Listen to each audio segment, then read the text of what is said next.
चल रही घूमे गे छौरी हाँ सोना की बजरिया है गे छौरी दरभंगा बजरिया चल रही घूमे गे छौरी मधुबनी बजरिया है गे छौरी सुन पटना सहरिया कौन छौरा संगे के बोला न आ कौन छौरा संगे के कैसे लड़ैले नजरिया है गे छौरी हाँ लड़ैले नजरिया कौन छौरा संगे के बोला न कौन छौरा संगे कौन छौरा संगे लड़ैले नजरिया लड़ैले नजरिया कैसे चुसैलो होटल लिया दुनु गोरा गलिया है गे छौरी दुनु गोरा गलिया कैसे हरैलौ तोहर आ कैसे हरैलौ तोहर नकवा के नथिया है गे छौरी नकवा के नथिया कौन छौरा संगे के बोला न आ कौन छौरा संगे गे छौरिया लड़ैले नजरिया है गे छौरी हाँ लड़ैले नजरिया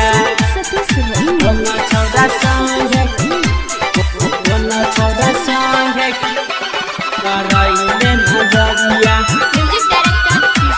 लड़ैले नजरिया के बोले लगे छौरी घर के भितरिया है गे छौरी घर के भितरिया के मजा लेलकौ तोरा हाँ के मजा लेलकौ तोरा धकेया कबड़िया है गे छौरी धकेया कबड़िया कौन छौरा संगे के बोला न आ कौन छौरा संगे गे छौरिया लड़ैले नजरिया है गे छौरी हाँ लड़ैले नजरिया कौन छौरा संगे कौन छौरा संगे लड़ैले नजरिया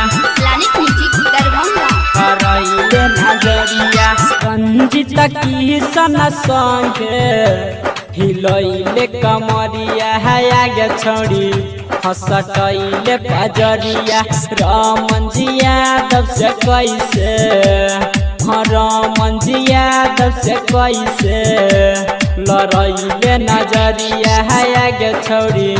हाँ लड़ैले नजरिया कास्तेपुर के छौरा से कैसे आ सोनाकी के छौरा से कैसे